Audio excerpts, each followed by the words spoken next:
Assalamualaikum warahmatullahi wabarakatuh. Kembali lagi di channel Generasi Muda. Kali ini kita akan membacakan buku kisah cinta klasik dari negeri timur yang berjudul Laila dan Majnun yang ditulis oleh Nizam. Selamat mendengarkan.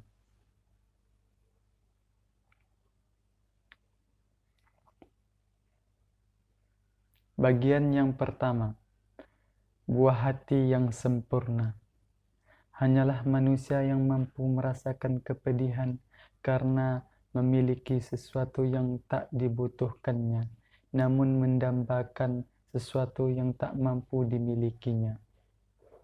Pada suatu masa di Jazirah Arab tinggal seorang pria, tepatnya seorang raja besar bernama Said, yang menjadi pemimpin sebuah suku yang dikenal sebagai suku Banu Amir.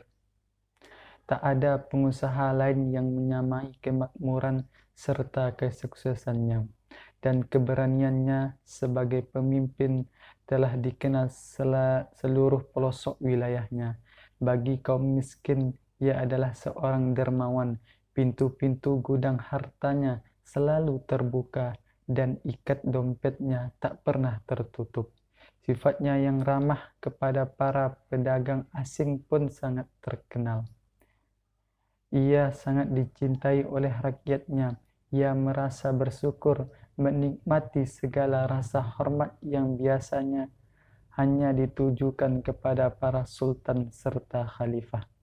Namun ia melihat dari sudut pandang yang berbeda.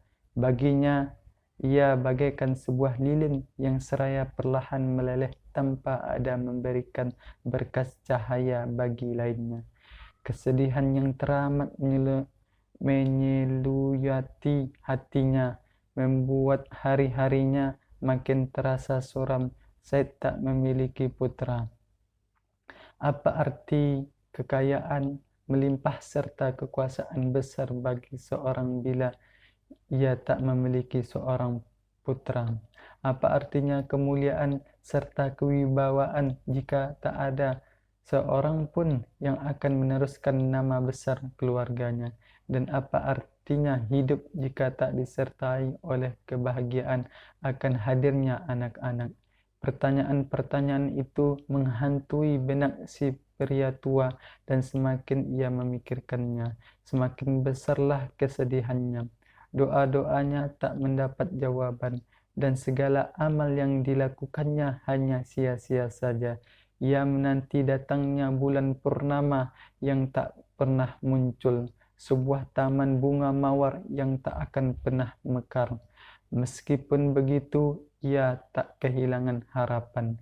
Begitu besar hasratnya untuk memiliki anak hingga ia melupakan hal-hal lainnya demi mendapatkan suatu hal yang sangat didambakan namun tak dimilikinya. Ia mengabaikan karunia Tuhan yang telah diberikan kepadanya, kesehatan, kekayaan, serta kekuasaannya. Bukankah cara yang berpikir manusia memang demikian? Ketika tujuan tak tergapai dan doa-doa tak terjawab, pernahkah kita berpikir bahwa keheningan Tuhan justru demi kebaikan kita sendiri? Kita memang selalu merasa yakin dengan apa yang kita butuhkan. Hal itu benar adanya, namun seringkali kita bangun dengan kebutuhan dan keinginan, dan juga apa-apa saja yang kita inginkan namun tak kita butuhkan. Kadang-kadang hal-hal sepele inilah yang membuat kita terjatuh. Jika kita tahu seperti apa masa depan kita, tentu saja kita tak akan dipusingkan oleh hal-hal itu. Namun kita tak dapat melihat masa depan. Takdir setiap manusia berada jauh di jalur jangkauan manusia untuk dapat dilihat. Kemana tujuannya, tak ada yang tahu. Siapa yang tahu bila kunci yang kita temukan di hari ini bukanlah kunci untuk gembok yang akan kita temukan di esok hari, atau gembok di hari ini bukanlah untuk kunci di hari esok.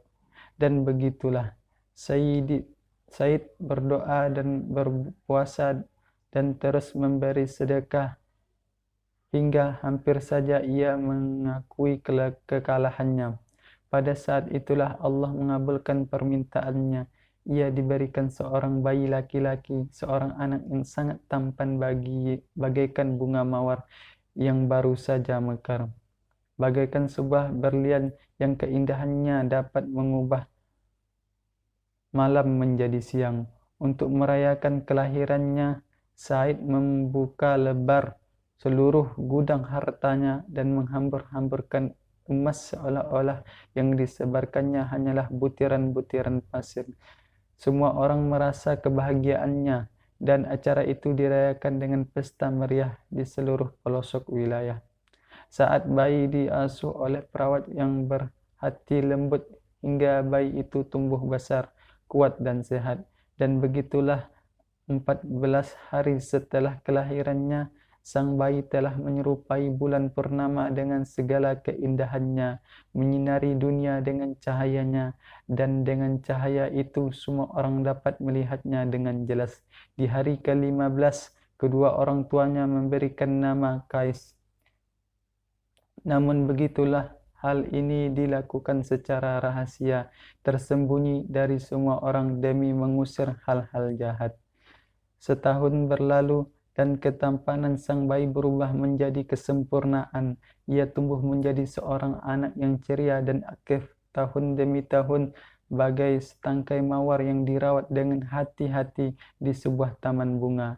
Menjelang akhir usia yang ketujuh, ciri-ciri kedewasaan mulai tampak. Siapapun yang melihatnya, bahkan dari kejauhan sekalipun, pasti akan mendoakannya ketika dekade pertama dalam kehidupannya telah berlalu. Semua orang mengisahkan ketampanannya seolah mereka sedang menceritakan kembali dongeng-dongeng masa lalu. Bersambung. Nanti kita akan sambung di video yang selanjutnya.